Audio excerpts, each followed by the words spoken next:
Bem, com muito prazer recebendo o ministro Celso Amorim. Claro, todo mundo conhece o ministro no Brasil. Lembrar que Celso Amorim foi ministro do governo Itamar das Relações Exteriores, dos dois governos Lula, é, tendo ficado somando os dois governos mais tempo à frente do Itamaraty, do Ministério das Relações Exteriores, e também foi durante quase 4 anos, já na presidência Dilma, ministro da Defesa, além de uma série de outras funções do Estado brasileiro. Bem, queria agradecer muito ao ministro Celso Amorim ter aceito o meu convite. A primeira questão que eu coloco para o senhor, que foi ministro da Defesa por quase 4 anos, se causou surpresa para o senhor as últimas manifestações dos comandantes militares. E obrigado por ter aceito o meu convite.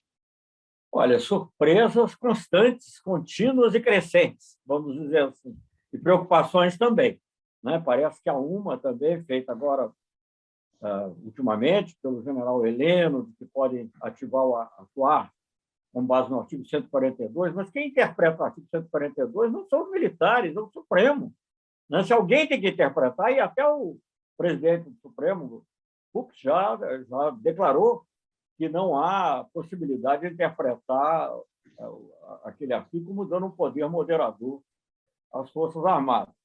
Então, eu acho que isso já é uma grande... Essa é a mais preocupante das declarações, mas há outras, né? Quer dizer, os ataques ao, ao presidente da comissão, enfim, todas, são tantas, Vila, que a gente acaba até esquecendo, mas, de fato, eu fico preocupado porque eu acho que tudo isso leva... Também, algumas não são dos comandantes, o ministro da Defesa, não sendo ele próprio um militar de carreira, isso também acaba caindo, embora o cargo de ministro da Defesa seja um cargo político, mas no caso dele é um chefe militar. Ele foi, enfim, ocupou vários cargos como general de 4 estrelas. Enfim, tudo isso é muito preocupante e eu acho que é ruim para o país, obviamente, que nos deixa nessa incerteza. Primeiro que é ruim para uma pessoa da minha geração, até ver a mídia toda hora perguntando o que pensa os militares. O militar não tem que pensar sobre isso. Pode pensar individualmente, como qualquer cidadão, mas, na verdade, como corpo, como instituição, eles têm que cumprir a lei. Não tem que ser a favor do voto impresso ou contra o voto impresso, né? É como eu dizia, mesmo no meu tempo, vocês conhecem as minhas ligações políticas, de modo que eu não preciso dizer, eu não faço questão de militar progressista, eu quero militar que cumpra a lei. É isso que eu quero, cumpra a lei e a Constituição. E foi o que eles fizeram durante o governo Dilma, né? Por exemplo, quando os comandantes me acompanharam à sessão solene do Congresso Nacional, que anulou aquela declaração de vacância do João Goulart. Então, é isso que eu quero, que cumpram a lei. Enfim, resumo das Sim, coisas. sim. Agora, é só lembrar quem nos acompanha, porque o episódio que o ministro está destacando é que na noite lá de 1º de abril, o então presidente do Congresso Nacional, o senador Auro Moura Andrade, declarou vaga à presidência quando o presidente da República ainda estava em território nacional, se deslocando para Porto Alegre. Depois acabou permanecendo dois dias no Rio Grande do Sul, especialmente em São Borja, e dali foi no dia 4 de abril para o exílio no Uruguai. Mas vamos lá, então, eu queria colocar o senhor. Eu até escrevi, também lá sou colunista do UOL, um artigo na semana passada sobre a questão das Forças Armadas, né? E dizendo assim, Forças Armadas para quê, né? Pensar, né? Eu acho que faço lá uma série de considerações rápidas, porque afinal não há espaço para dissertar um pouco mais sobre essa questão. Mas eu pergunto ao senhor, o PT ficou 13 anos e 4 meses no governo. O que o PT fez enquanto governo em relação à questão das Forças Armadas? Eu digo isso e justifico para o senhor a pergunta, porque as manifestações dos comandantes dos principais comandos, Sul, Sudeste, Nordeste, do ministro da Defesa, do que se ouve falar aí, que aparece na imprensa, são muito preocupantes. A impressão que dá é que a Constituição de 88 é um mero detalhe. Algumas vezes dá a impressão que nós estamos vivendo no período pré-1985, os que nós estamos vendo agora, sob a emenda constitucional número 1 de 69, que era aquele horror. Eu pergunto para o senhor, o PT teve receio de fazer uma reforma das Forças Armadas? Ponto 1. Ponto 2, o PT teve receio Eu digo PT porque o PT estava no governo, né? De alterar o currículo das escolas militares. O PT teve receio de repensar a forma de promoção das Forças Armadas e, mais importante, acho eu, não sei o que o senhor acha, o PT pensou em reavaliar o papel das Forças Armadas em termos de estruturais, de distribuição dos contingentes. O que é uma Força Armada no século XXI? Não é aquela da Guerra Fria. Chegou a pensar em política de defesa? Eu digo isso ao senhor, porque o senhor foi durante quase 4 anos ministro da Defesa. Como é que o senhor vê essas questões? Sei que são muitas coisas, não é fácil, mas São para dar uma muitas visão da questões, totalidade. Vila, e você vai, por favor. Estou chamando de você está Claro, claro. eu fico meio encabulado. Mas, enfim, as minhas cães talvez justifiquem essa. Mas você pode me chamar de você também. Mas, de Perfeito, qualquer perfeito. maneira, eu vou começar pela última, porque talvez seja a mais relevante, embora as outras também sejam. Mas certamente pensou. E eu diria que isso não, durante todo o período, eu acho que o marco disso começa no governo Lula, com a estratégia. Né? Começa não, mas tem digamos, uma significação especial do governo Lula com a edição da Estratégia Nacional de Defesa, que depois foi reeditada com modificações, inclusive submetida ao Congresso Nacional, já no governo Dilma, juntamente com o livro branco da Defesa Nacional e com a Política Nacional de Defesa. Então, todos esses documentos são documentos, a meu ver, importantes. Digamos, para quem estava na posição que eu estive, a impressão que dava, até porque houve participação efetiva, não era uma coisa que era imposta só pelo ministro da Defesa, que vinha de fora, né? Havia até participação de outros homens. Eu mesmo, no Itamaraty, participei um pouco da primeira versão da Estratégia Nacional de Defesa. Como ministro, me dediquei muito a isso. Mas houve intensa participação dos próprios militares. Então, a impressão que dá... E qual é a essência? Se eu fosse buscar de maneira muito genérica desses documentos, era indicar de maneira clara que a função dos militares é defender o país. Então, se preparar para defender o país não contra um inimigo A, B ou C, porque não temos inimigos pré-determinados, mas contra qualquer um. É uma coisa erga omnes, digamos assim, uma dissuasão. Né?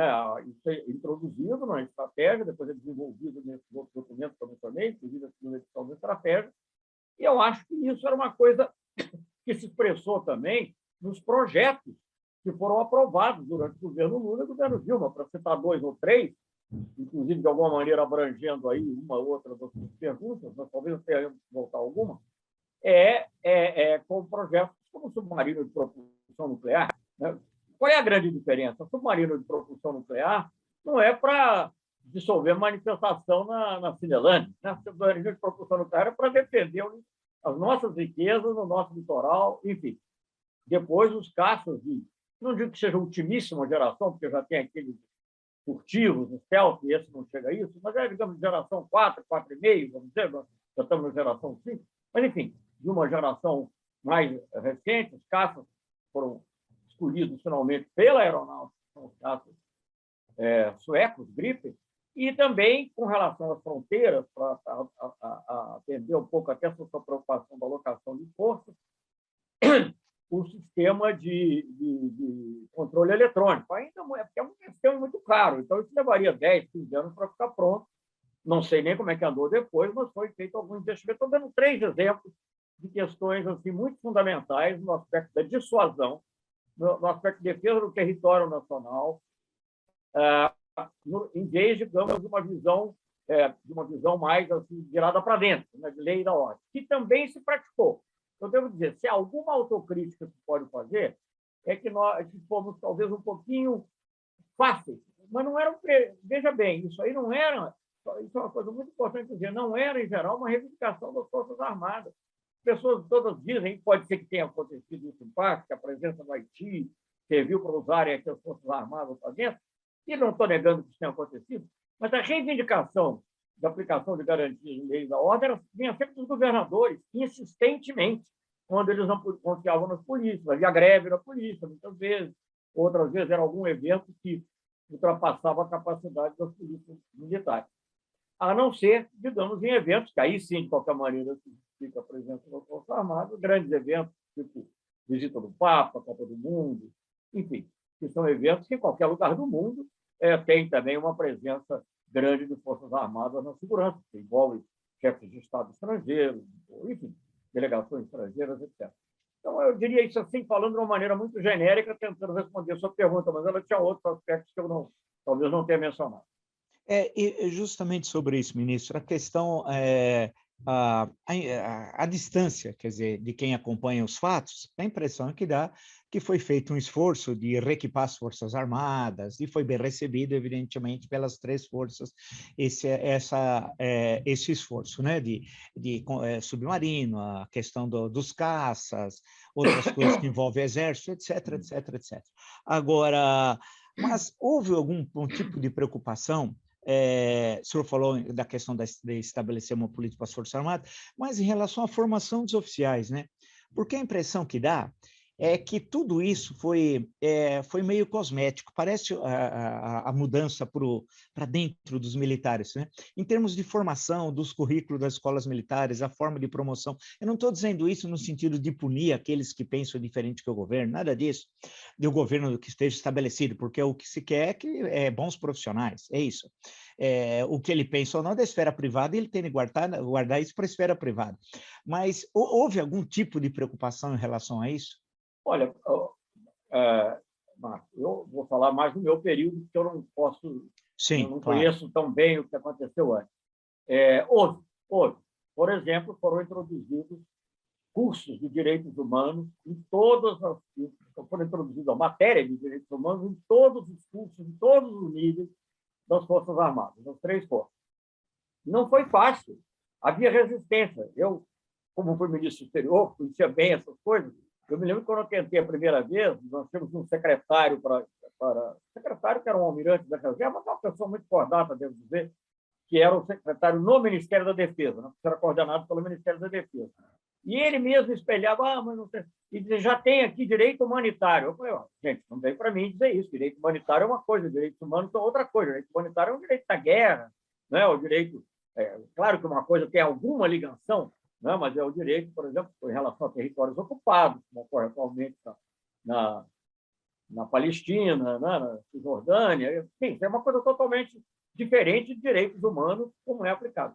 E sim, foi introduzido, e eu vi os currículos, alguns dos currículos, muitas, e eles eram corretos. Eles, por exemplo, tinham documentos nacionais, entre as matérias a serem estudadas, documentos nacionais e internacionais sobre direitos humanos. Claro que eu não estava presente nas aulas, eu não sei exatamente como é que isso era ensinado. Agora, eu acho que esse processo é um processo longo. Talvez ele devesse ter começado muito antes, não só no governo Lula, porque, veja bem, sobre esse aspecto, qual é a diferença do governo Fernando Henrique e do governo Lula? Nós defendíamos igualmente a democracia, o governo Sarney também, acho que o governo Collor também, sobre esse aspecto de Itamar, não foram diferentes. Então, isso devia ter começado lá atrás. Mas eu acho que as condições, aí já é uma análise sociológica, histórica, que eu não sei, a maneira como se obteve a democracia, como se obteve a redemocratização no Brasil, foi de tal ordem que foi revelando sempre muita tolerância, muita leniência e pouca participação da autoridade civil nesse aspecto. Veja bem, não é que eu acho que tem que mudar totalmente, que os militares sejam capazes, mas é preciso uma discussão. Eu achava isso muito importante. E mais para o final, eu tinha muitas, digamos assim, meu prato estava cheio de muitas coisas, a Comissão da Verdade, muitas outras coisas que tinham que ser feitas ao mesmo tempo. Mas eu jamais, para o final da minha administração, eu achava que isso era tão importante que eu queria ter uma pessoa que não adiantava só colocar um civil que fosse impor. Isso também é uma ilusão, que às vezes eu vejo uma crítica da esquerda. Eu me considero uma pessoa de esquerda, mas tem que mudar tudo. Não vai fazer isso, não vai impor, não vai gerar reação. Agora, eu queria uma pessoa com credibilidade dentro das Forças Armadas, dirigindo essa secretaria, que é do Ministério da Defesa, Cultura, Educação, Cultura, etc., para induzir, que acho que é um processo indutor e de inspiração, não é? Em que você vai mudando assim, as doutrinas. Veja bem, muitas coisas foram mudando, mas que não foram percebidas. E, afinal das contas, eu tenho que fazer uma telescopagem aí para... Não, porque nada disso funcionou, porque a elite civil também convidou os militares a voltarem a fazer o que eles não deveriam fazer. E eles depois se aproveitaram e continuaram. Mas, enfim, então eu estava, por exemplo, Na Escola Superior de Guerra, se você vai ver os currículos, começa a haver mais ênfase em questões de integração da América do Sul, começa a ter mais ênfase na relação com a África. Essas são coisas relativamente novas. A famosa doutrina da Escola Superior de Guerra queriam renovar. Eu falei, não vamos renovar, vamos esquecer isso, que não há como renovar aquelas doutrinas que vinha lá da época da Sorbonne, né, e os Objetivos Nacionais Permanentes. Eu falei, isso aí não... Quer dizer, talvez eu não tenha dito dessa forma, mas, digamos assim, isso não tem cura, isso não vai melhorar. Então, vamos esquecer isso. A doutrina hoje é a Estratégia Nacional de Defesa, é o Livro Branco de Defesa Nacional, então não precisamos ir lá para trás. Então, eu acho que esse era um processo que estava ocorrendo, que poucas pessoas têm consciência que estava ocorrendo. Acontece que a crise, a partir de 2014, quando eu ainda era ministro, mas se acentua muito em 2015, por razões várias, né? Crise econômica, crise política, etc. E depois, praticamente o convite daqueles que estavam interessados, chame você de golpe, chame do que quiser, na queda da Dilma e no impedimento do Lula para concorrer, você vê claramente, até pelo que declara o próprio Vilas Boas, o que aconteceu, foram chamados. Aí gostaram. Viram uma chance com o Bolsonaro de participar mais ativamente, e acharam melhor ainda. Né? E aí é uma misturada digamos assim, de interesses corporativos, pessoais, um pouco de doutrina, mas eu não diria nem que existe uma doutrina do tipo da Escola Superior de Guerra, por exemplo, porque não é possível hoje falar de Guerra Fria. As pessoas que falam de comunismo parece que estão desvairando. Né? Mas, enfim, então o que eu acho é o seguinte, agora, não, eu tenho que também ser correto com você, nós não chegamos, quer dizer, nos manuais de história, acho que o golpe de 64 continuou sendo chamado de revolução, etc. Né? Isso precisaria muito tempo, acho que isso precisaria de 10, 15 anos de governo externo, de governo civis, interessar em discussão com ele, porque muita coisa mudou. Eu vou lhe dizer, por exemplo, pequenas coisas manuais, por exemplo, manual para a aplicação da lei e da ordem, muitas vezes havia referências totalmente impróprias em que os eventuais manifestantes, sei lá, eram chamados de inimigos. Eu falei, isso não é possível, não são inimigos.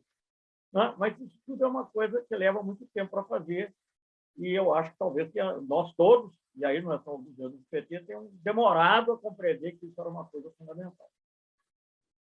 O senhor falou da Comissão da Verdade.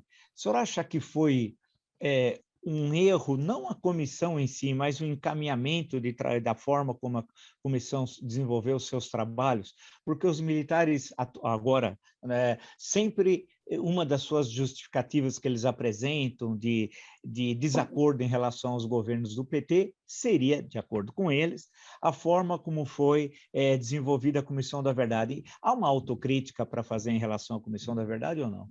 Olha, depois a Comissão da Verdade, a criação em si, você sabe, foi resultado, inclusive, de uma certa negociação, né? Porque foi preservada, pelo menos por hora, a anistia e a ideia de restabelecer os fatos. Agora, e a composição da comissão foi muito plural. Né?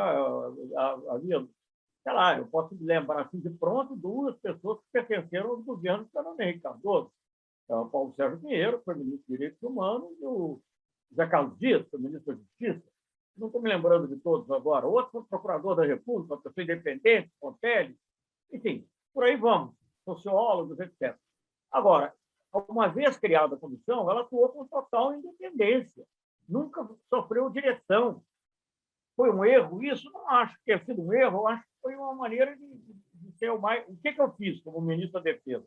Foi procurar justamente estabelecer um diálogo. E houve um diálogo. Se você for olhar o relatório final apresentado pelo Pedro Dallário, professor muito conceituado, como você sabe, em direito internacional e também questões de direitos humanos, ele foi elogioso em relação não só ao ministro da Defesa, mas aos comandantes, porque houve um diálogo. Não foi fácil fazer o diálogo. Eu fiz lá, uma vez, só um parênteses, que você não perguntou, uma vez o presidente Lula ligou para mim, no primeiro ano ainda, acho, antes dele ficar doente. Ele perguntou, Celso, como é que está indo o Ministério da Defesa? Eu falei, olha, presidente, no Ministério das Relações Exteriores eu podia ser guerreiro. aqui eu tenho que ser diplomático. Enfim, por causa dessas questões. Nós levamos, e eu mencionei esse fato logo no início da presença, não era um fato óbvio que os comandantes das três forças, mais o chefe de Estado-Maior Conjunto, me acompanhassem num ato solene que retirou a única justificativa jurídica para o governo Castelo Branco e tudo que sucedeu. Então, eu acho que eu não vejo argumentar em relação às conclusões da comissão. Muitos acham que foi pouco, outros acham que foi muito. Pode ter havido alguma injustiça ou alguma impropriedade política, mas rebatessem, fizessem um contra-argumento. Nós estamos vivendo em democracia, não é ninguém. Os militares que, inclusive, são da reserva, podem escrever e organizar-se alguma coisa para contrapor, seria direito deles, depois a opinião pública julgaria. Mas eu diria que não, eu não vejo, e não foi uma... Eu me lembro até a cobrança da mídia, inclusive não estou falando da esquerda, não, estou falando da mídia, da grande mídia, era toda para fazer mais, né? Eu me lembro de diálogos, entre outros, pessoas que eu tenho críticas na parte, com que eu tenho discordâncias na parte, digamos assim, econômica, social, mas sobre alguns desses aspectos eu concordo. A Miriam Leitão mesmo esteve comigo no Bom Dia Brasil, sei lá, o programa lá, não era Bom Dia Brasil, o programa dela à noite, e ela me cobrando o tempo todo. Então, sabe, eu acho que o governo Dilma agiu adequadamente. Agora, o que você poderia dizer, também, como nós falamos de educação, talvez era uma coisa que devesse ter começado antes, muito antes, não é? E porque realmente você reabrir todas essas feridas 20 anos depois já mexe com coisas que difíceis. Mas, enfim, era assim, tinha que ser feito. Enfim, eu não vejo que tenha havido erro. Pode ter, não estou dizendo que todas as conclusões sejam necessariamente corretas, mas foram as conclusões que chegou a comissão, agindo com independência. Eu citei 3 ou 4 nomes para vocês, de pessoas que integraram a comissão. Não tinha nenhum petista de carteirinha. Deixa eu perguntar uma coisa, para depois quero saltar para a questão do Itamaraty, mas uma última questão, acho que sobre o Ministério da Defesa. A questão da presença, o senhor fez menção rapidamente a isso, no Itamaraty, no Haiti, perdão. Como é que é possível avaliar? Muitos hoje, claro que agora à distância, buscam estabelecer uma relação, não sei se é correto ou não, estou só colocando a questão, entre o que os militares estão fazendo hoje aqui no governo Bolsonaro com uma espécie de experiência que tiveram, uma espécie de cursinho que tiveram no Haiti. O senhor acha que foi correta a participação do Brasil no Haiti? Isso serviu alguma coisa para o Brasil? Quando eu falo alguma coisa, no sentido até um pouco vulgar, mas o que o Brasil ganhou com aquilo para as Forças Armadas? Eu sei que para o Haiti era fundamental restabelecer a ordem naquele caos, infelizmente também não conseguiu, né? Mas como é que o senhor analisa isso? Eu não consegui. As coisas são complexas. Não, o mundo é complexo. Sim. Você está vendo agora os Estados Unidos sair do Afeganistão da maneira que está saindo. Nós saímos menos mal do Haiti, digamos assim. Claro que não são situações comparáveis, mas qualquer idênticas nem nada, mas enfim, é tudo muito complexo. A realidade não se presta a uma solução de proveta ou uma solução que você desenha, uma solução no quadro negro, vai lá e impõe. Eu não acho que foi um erro. Eu acho que foi uma coisa correta. Foi uma decisão, naturalmente, do governo Lula, tanto eu quanto o ministro Viegas, que era o ministro da Defesa, participamos intensamente dela.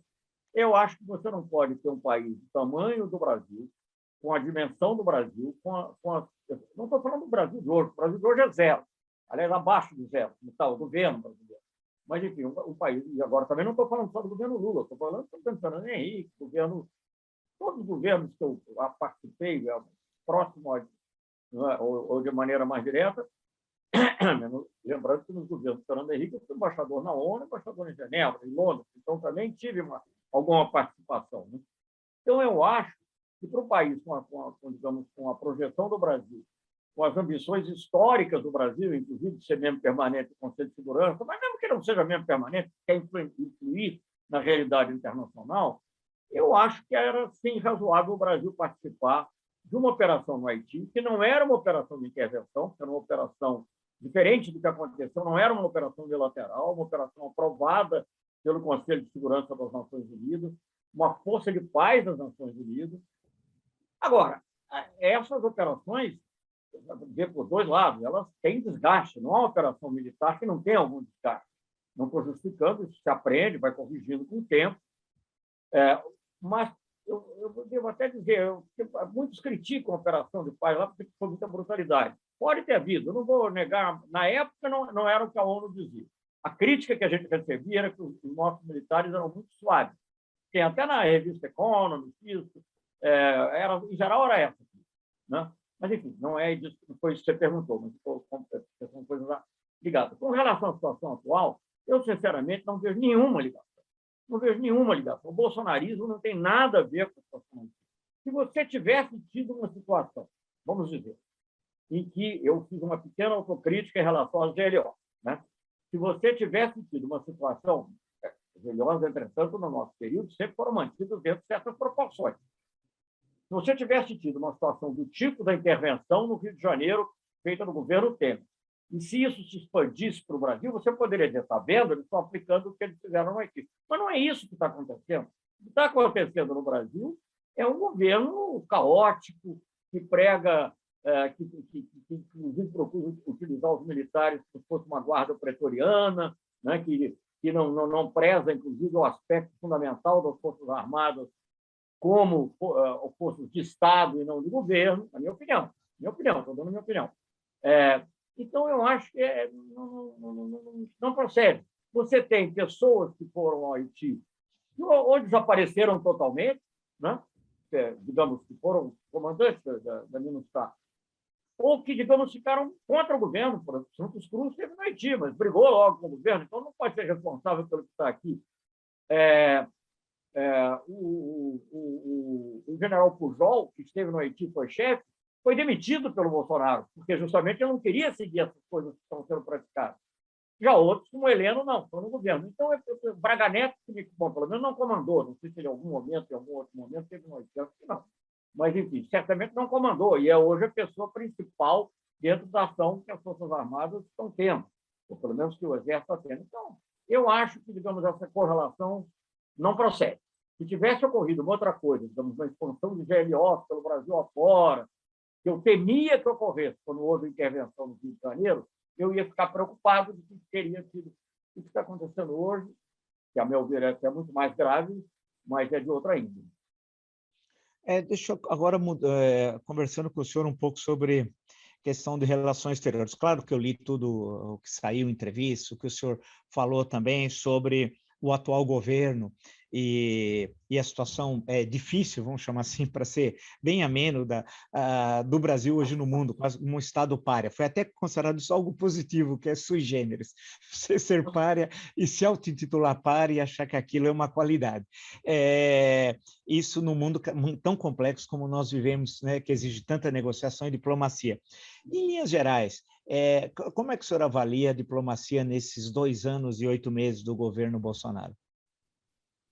Olha, Marco Antônio, eu acho que mal dá para falar disso, porque é uma coisa tão triste. Eu tenho, se eu for somar o período que eu era diplomata de carreira, o período que eu fui ministro, e o período que, embora aposentado, eu continue, aposentado de tudo, né? Porque aposentado de Itamaraty já era mais tempo, mas aposentado de tudo, continua acompanhando política internacional, são quase 60 anos. Eu entrei para o Itamaraty, entrei para o Instituto Rio Branco em 63, ainda sob fiz o exame em 62, ainda sob digamos assim, a égide da política externa independente. Passei por tudo todos os momentos que você possa imaginar. Nunca vi nada parecido com isso. O Brasil nunca foi tão desprezado nas relações internacionais. O Brasil é hoje visto... Ninguém vem ao Brasil. Veio o presidente de Portugal aí, por causa da inauguração. Sim, do Museu da Língua, que para eles é, obviamente, uma coisa importantíssima. E, mesmo assim, já tem notas, não oficiais, mas notas até de repúdio à maneira como ele foi tratado pelo presidente Bolsonaro. E ele fez questão de ver o presidente Lula e demais ex-presidentes, antes até de ver o presidente Bolsonaro, que, aliás, não foi no evento, porque ele não tem grande apreço, como nós sabemos, pela língua portuguesa. Então, não era natural que não fosse lá na inauguração do museu. Mas, de qualquer maneira, fora isso, você não vê, ninguém quer ver o Brasil. Aí, durante a pandemia, e não é só a esquerda, não, mas não se dá bem com o Alberto Fernandes. Não, não. Isso é totalmente errado, não se dá bem com ninguém. Quando o presidente da Colômbia fez uma reunião, uns 6 ou 7 meses atrás, no meio, até mais, no começo da pandemia, fez uma reunião sobre cooperação na América do Sul em matéria de combate à pandemia, ele convidou pessoas de direita, convidou o chileno, o Pinheira, e o uruguaio, o Lacalle Pou. Não convidou o Bolsonaro por uma coisa virtual, obviamente. Não, por quê? Porque não atrapalha. Ninguém quer a proximidade dele. Como é que pode um país, os bolsonaristas, com a conivência, imagino eu, do governo, dizendo que vão invadir a embaixada da China, agora o nosso maior parceiro comercial, é até uma contradição com o agronegócio, que disse também que estaria apoiando esse movimento. Gente, para quem que eles vão vender a soja? É uma coisa assim absurda. E, ao mesmo tempo, eu não sei exatamente como foi o diálogo, mas alguma coisa terá sido falada pelo presidente Bolsonaro ou emissário mais recente do Biden, o assessor de segurança nacional, que levou o assessor de segurança a dizer que confia plenamente nas urnas eletrônicas, no processo eleitoral brasileiro. Quer dizer, é preciso que o assessor de segurança nacional norte-americano nos venha dar ao governo brasileiro lições sobre o nosso processo eleitoral, defendendo, aliás, o processo civil. Então, quer dizer, você consegue brigar com a China, brigar com o governo norte-americano atual, brigar com a Argentina. O Brasil conseguiu um milagre. A política externa brasileira conseguiu um milagre, é um verdadeiro milagre. É um milagre às avessas, mas é um milagre. Porque é um milagre assim, no negativo, né? Porque você conseguiu um país que é o quinto maior do mundo em território, acho que sexto em população, uma das maiores economias do mundo, caiu um pouco, mas sempre teve entre as 10 maiores, chegou a ser a sexta maior economia do mundo. Um país dessa dimensão está isolado. Quem tem relações com o Brasil? Ninguém quer. Eu nunca vi um desastre igual, não houve nada parecido. Eu posso ter concordado ou discordado de políticas em vários momentos. Claro que, por exemplo, você pode imaginar que eu nunca favoreci o rompimento de relações com Cuba, pessoalmente. Eu não teria como falar que eu era terceiro secretário. Mas o Castelo Branco não ficou reduzido ao eventual Trump da época, nem tinha Trump, mas, digamos, ele recebeu o general de Gaulle, aqui era outra época e de outra maneira. Né? O governo Costa e Silva, por exemplo, já começou uma política independente em matéria nuclear, até ensaiou alguma mudança em relação às colônias portuguesas. Lá na frente, o Geisel reconheceu o governo de Angola por uma visão estratégica, apesar do governo ser... Você imagina, em plena Guerra Fria, o Brasil, com um governo militar de direita, reconhece o governo autoproclamadamente marxista-leninista.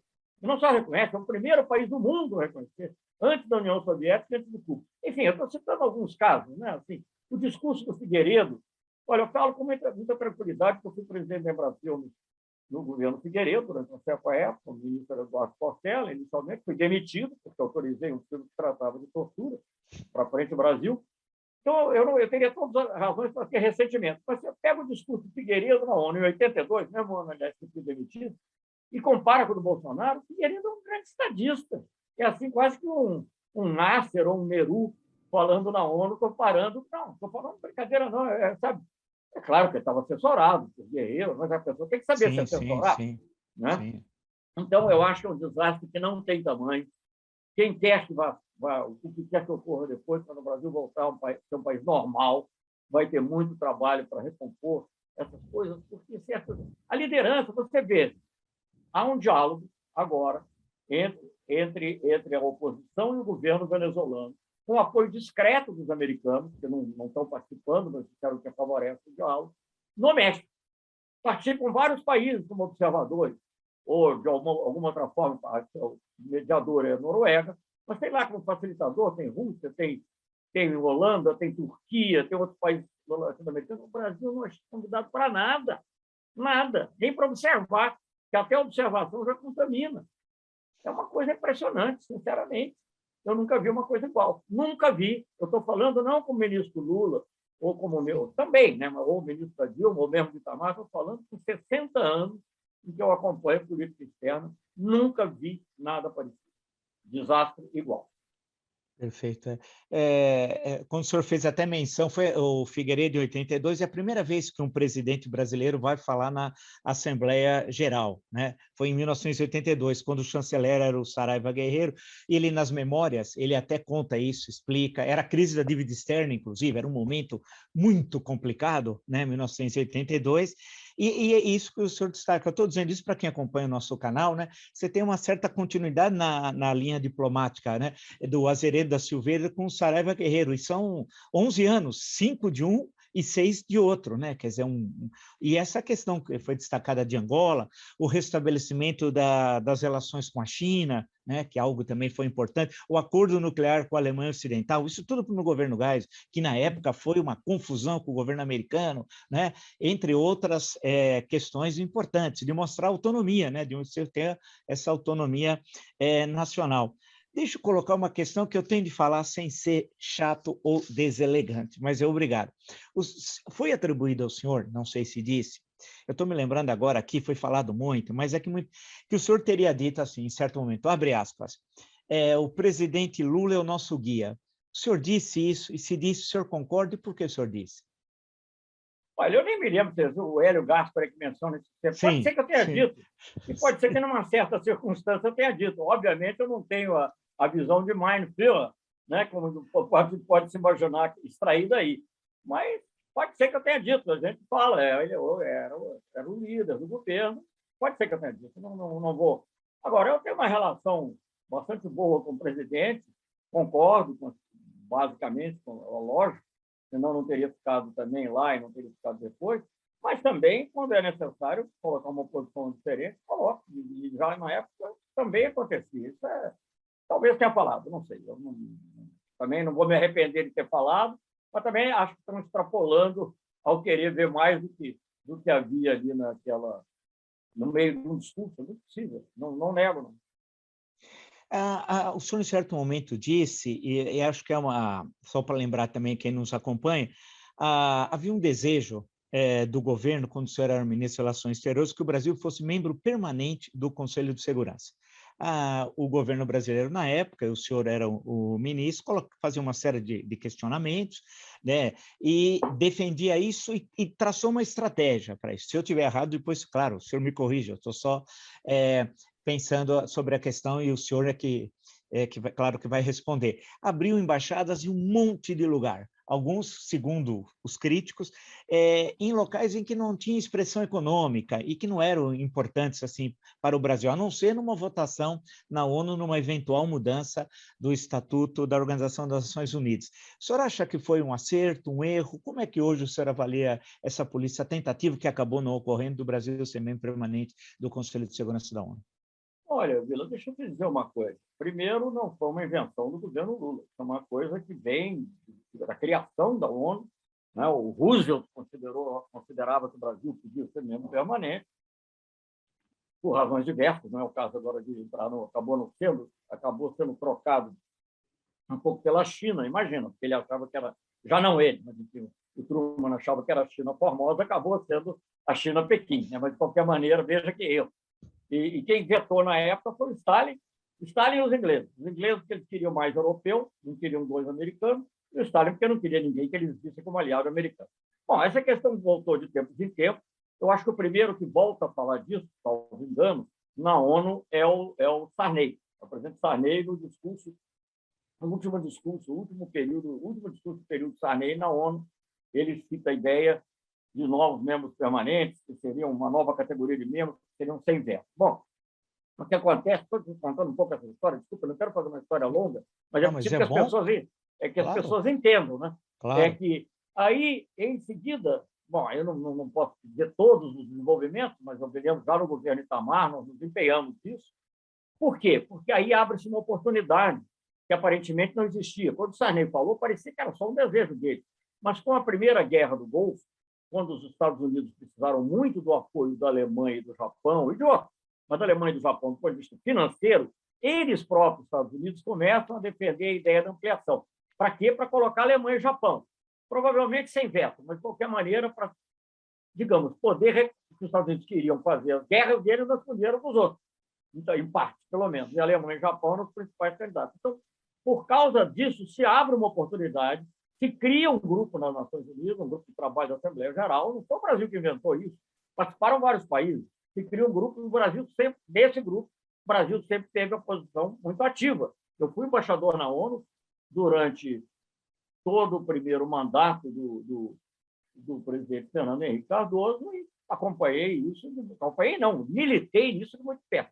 Eu devo dizer que acho que o próprio Fernando Henrique às vezes oscilava, ele às vezes achava importante, às vezes não achava, mas nunca fui. Eu sempre defendi ardorosamente e as minhas posições lá nunca foram contraditadas por Brasília, nunca recebi um telegrama dizendo não faça isso. Pode ter tido mais ou menos entusiasmo. Pelo contrário, nas épocas em que parecia mais provável, vinha até um apoio muito grande. Aí, quando parecia menos provável, o pessoal ficava quieto, deixava eu ficar lá na frente. Então, isso continuou o tempo todo, nunca deixou de existir. A própria configuração que acabou se criando no G4, de 4 países muito interessados, Alemanha, Japão, Brasil e Índia, com a consciência de que teria que ter um africano também, ela precede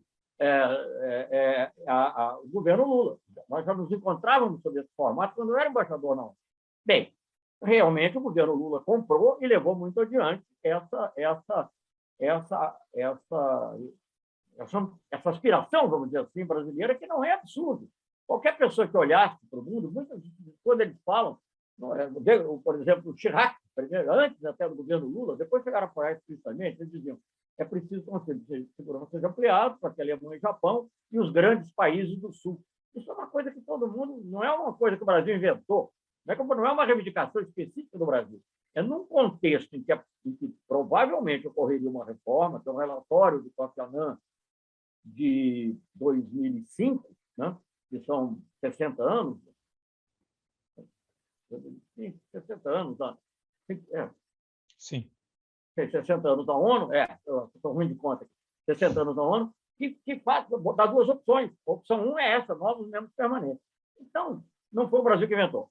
Agora, vou passar as embaixadas. Não acho que isso tenha necessariamente que, olha, se ajudasse também, ajudar a Turquia hoje, tem mais embaixada na África do que o Brasil. A Turquia não tem possibilidade de sonhar em ser membro permanente pelo tamanho, é um país importante do contexto lá, mas jamais será membro permanente do Conselho de Segurança, porque não tem. Então, isso eu acho que é uma coisa totalmente... O Brasil abriu embaixadas e tem, por vários motivos. Primeiro, porque você...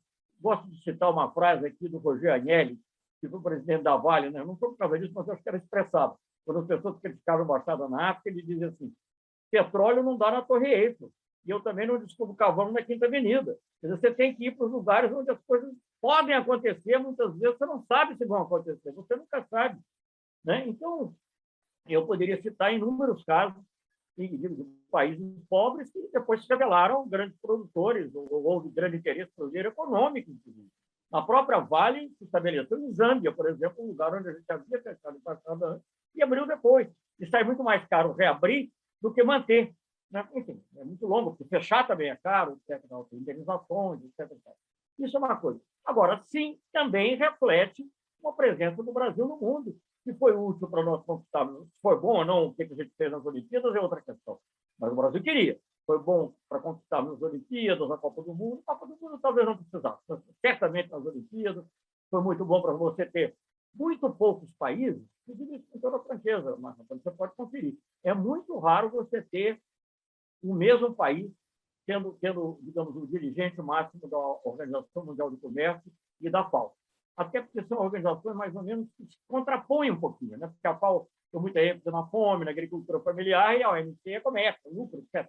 Claro que eu estou simplificando demais, mas enfim. E o Brasil teve isso. E como é que ele conseguiu esse apoio todo? Claro, a competência das pessoas nomeadas, o bom trabalho diplomático na época, mas uma relação muito grande com os países. Essas embaixadas, elas custam muito pouco. É muito pouco. E você não sabe onde é que vai acontecer alguma coisa importante, um interesse estratégico. Por exemplo, a África Ocidental. O Brasil, para mim, tinha que ter embaixada em todos os países da África Ocidental. A África Ocidental são os nossos vizinhos. São nossos vizinhos, o Oceano Atlântico é um rio, como diz, um rio chamado Atlântico, como diz o querido embaixador. Alberto Costa e Silva. Alberto Costa e Silva, querido e sábio embaixador. Mas, além disso, você, por exemplo, quando eu era já ministro da Defesa, nós fomos chamados a participar já de operações que naquela época estava muito famosa esse negócio dos sequestros dos navios, né? De pirataria. Né? Então, moda, não sei se é moda, mas estavam ocorrendo vários. Então, eu digo, por exemplo, São Tomé e Príncipe, onde nós não tínhamos embaixada, por incrível que pareça, para ser um país de língua portuguesa,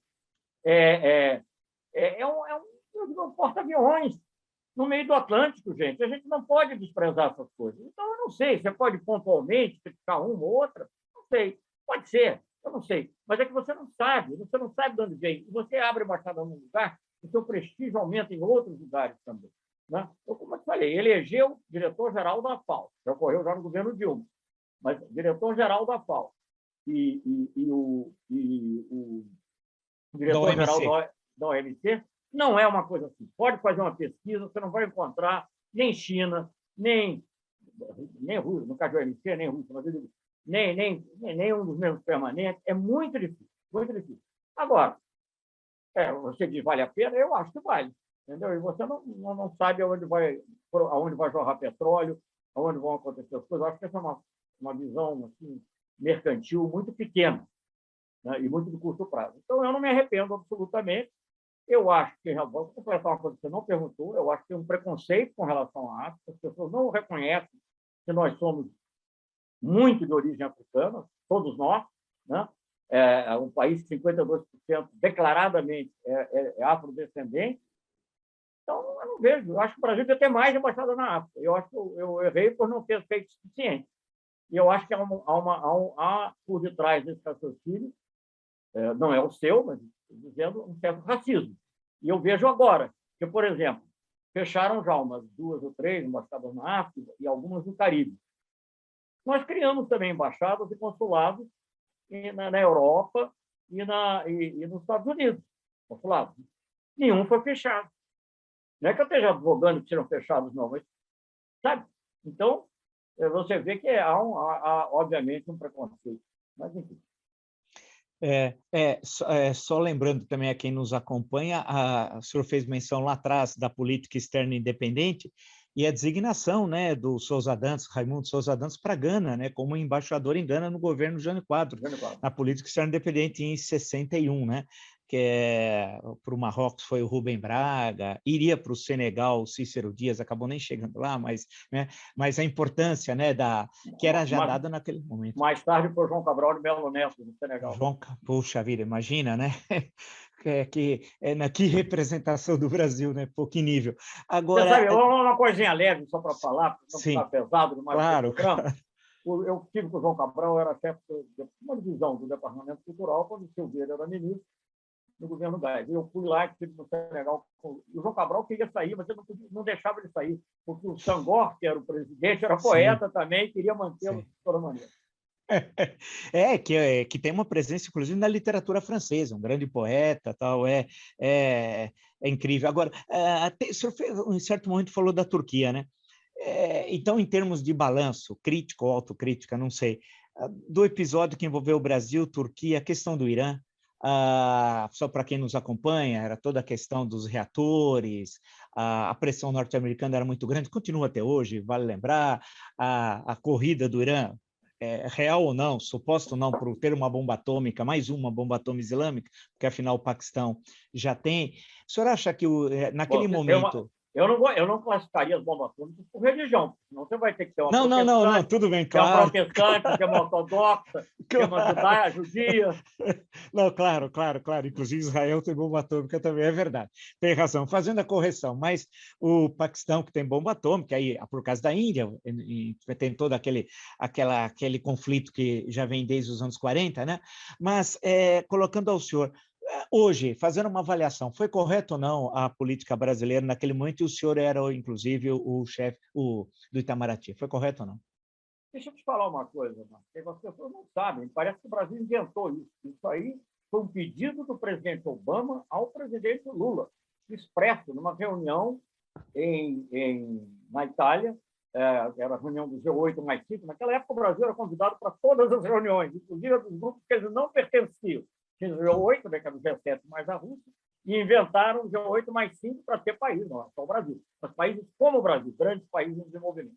Então, né, durante esse encontro, o tema principal era meio ambiente e mudança climática, o presidente dos Estados Unidos, Obama, pede uma reunião com o presidente Lula, o que é normal, é uma bilateral, falaram alguns minutos sobre o problema da mudança climática, mas se concentraram, o presidente Obama se concentrou em Irã. Ele sabia que o presidente do Irã vinha ao Brasil, não era uma coisa gratuita. E o que ele disse? Vou resumir com 3 frases. Eu estendi a minha mão para o Irã e não foi correspondido. Era verdade, ele tinha mandado lá umas mensagens, fizeram pouco, etc. Segunda frase. O programa nuclear iraniano é o principal problema de segurança internacional. Paz de segurança, ameaça de segurança, paz internacional. Segunda frase. Terceira frase. Tem que ligar para as outras 2. Eu vi com a primeira. Eu preciso de amigos que falem com quem eu não posso falar. 3 frases. E se houvesse dúvida sobre o que ele estava querendo dizer, era evidente, né? Eu estou resumindo muito. E se houvesse dúvida, ele mandou um emissário. Sabe quem foi o emissário dele ao Brasil para falar desse tema? O atual diretor da CIA, William Burns. Veio 2 vezes falar comigo, além da visita que ele fez junto com a secretária de Estado, mas veio 2 vezes para falar comigo. Né? Inclusive da primeira, principalmente, para nos dar argumentos para convencer o Irã. Então, agora, era uma negociação complexa, evidentemente, né? Houve idas e vindas. Agora, a negociação que foi finalmente obtida por Brasil e Turquia, pelo governo iraniano, é a mesma, literalmente, pontos substantivos. Não para algum adjetivo aqui ou ali, os pontos substantivos são todos aqueles que figuraram numa carta do presidente Obama 3 semanas antes da nossa ida ao Irã. E a Hillary Clinton sabia disso, porque ela me ligou, ela tinha uma posição um pouco diferente, querendo convencer a não ir ao Irã, e quando ela me falou de umas outras coisas, era até coisa razoável, não vou entrar no mérito de negócio. Eu falei, mas, Hillary, isso que você está falando não tem na carta do seu presidente. E ela fez um silêncio assim, de 30 segundos, 1 minuto, então é um tempo enorme no telefone, né? Porque, de fato, não tinha. E nós trouxemos de volta o acordo que isso não é dito por mim, é dito por o ex-diretor-geral, diretor da Agência de Energia Atômica, Prêmio Nobel da Paz, o egípcio El-Baradei, dito por um jornalista muito crítico do Irã, que é o Roger Cohen, que chegou a escrever um artigo dizendo mudando as traves do lugar, que não sei se os ingleses gostam muito de falar, changing the goalpost, os americanos, os ingleses falam. Enfim, então o que aconteceu com os Estados Unidos, por motivos internos, deram uma recuada e não aceitaram. Agora, vou te dizer mais. Um ano e meio depois, quando eu já não estava mais no Ministério das Relações Exteriores, acho que eu já tinha voltado para o governo, estava no Ministério da Defesa, saiu um artigo no Financial Times de uma mulher que tinha sido, vou lembrar já o nome dela, uma mulher que tinha sido secretária de Planejamento da Hillary Clinton, muito preocupada com o crescimento da tensão entre Israel e o Irã, e diz assim, está na hora de voltarmos, está na hora quem sabe, eu vou tomar dúvida, quem sabe está na hora de voltarmos àquele acordo que a Turquia e o Brasil propuseram. Né? Então, e na realidade voltaram, quer dizer, não é exatamente igual, porque os anos se passaram, no tempo que a gente estava, Anne-Marie Slaughter, é o nome da pessoa, só se você quiser algum dia conferir, Anne-Marie Slaughter como matador. Então, os anos se passaram, no tempo que nós negociávamos, as estimativas da agência atômica era que, no máximo, o Irã teria 2.000 quilos.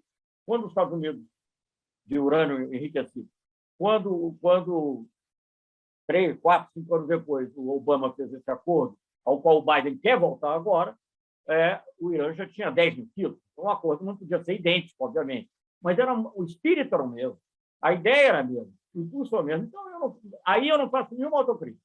Eu acho que nós agimos certo. Claro, se você tem que dizer, mas ele não pode descontentar a superpotência, que isso vai ser ruim. Olha, eu não sei por que foi ruim. Nós continuamos cooperando em outras áreas, até no Haiti, que é um lugar complicado, nós continuamos cooperando. O Obama, uma das primeiras visitas ele fez no Brasil, e, enfim, então, não vejo só a viagem da Dilma que teve que ser adiada por causa da espionagem, né? Mas a espionagem fizemos na Alemanha também, fizemos em toda parte. Então, não vejo que tenha havido nenhuma perda para o Brasil nisso, só O que eu acho é o seguinte: aqui no Brasil há uma mania de que a gente é pequeno, que a gente não tem que...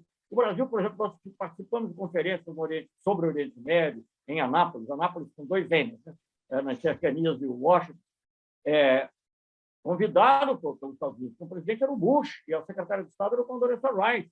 E só 3 países foram convidados, 3 países em desenvolvimento, fora os da região, e da Indonésia, que é muçulmana, né? Só 3 países foram: Índia, mesmo assim tem uma grande população muçulmana, mas acho que não foi por isso; Brasil e África do Sul. Só 3 países, ninguém mais, entre o mundo em desenvolvimento. Por quê? Porque achavam que a gente podia ajudar. Então, bom, eu poderia citar inúmeros exemplos, eu não quero ficar cansando você, nem contando vantagem. Não é vantagem a meu respeito, não é vantagem a respeito do Brasil. Do Brasil, né? O Brasil não é esse país medíocre, pequeno, incapaz de fazer nada. Agora, hoje em dia, infelizmente, nós estamos provando a teoria do Nelson Rodrigues, mas talvez de uma maneira pior do que ele poderia imaginar. Não, porque você é um feito, você querer ser pária, tendo o tamanho que tem, conseguiu, né? Então... Eu acho que é um bom fecho aí. Eu agradeço muito mesmo o ministro Celso Amorim ter concedido essa entrevista. Claro que tem um monte de outras questões que a gente poderia conversar, que são muito importantes, mas eu acho que é justamente a ideia da entrevista, ministro, a ideia do canal é sempre qualificar as reflexões sobre o Brasil, né? Sair desse senso comum, que é a filosofia das massas, como falava um antigo filósofo do século XX, e tentar ver com quão complexas são as questões, né? E no caso da primeira parte da nossa conversa sobre o papel das Forças Armadas, que tem uma influência na República durante, no mínimo, 100 anos, de 1889 até o governo Collor, o número de intervenções foi fabuloso, né? De tantas, né? Desde o início da República, e na questão do Itamaraty, discutir um pouco a questão da presença do Brasil no mundo, né? E como é que se coloca hoje, como é que se colocou no passado recente, e vamos ver agora quando a gente virar essa página. Vai chegar um momento que a gente vai virar essa página. Né? Vamos ver. Vai ser duro depois para você, porque, olha, o principal, eu vou lhe dizer, claro que o peso do país, o tamanho, tudo isso existe, mas um grande ativo da política externa é a confiança. E isso aí, para abalado, a gente vai ter que mostrar que é para valer quando voltar. Não vai ser tarefa fácil. Mas legal, então, ministro. Então, muito obrigado, agradeço muito o senhor ter concedido essa entrevista. Acho que quem nos acompanha também vão gostar. Tem um monte de questões. E quem tiver dúvida é aquela história. Hoje tem o Google, que muitas das questões faladas aqui, para depois esclarecer, e voltaremos depois a discutir essas questões. Então, ministro, muito obrigado mesmo por ter sido tão gentil e respondido todas as questões. Muito obrigado. Um abraço.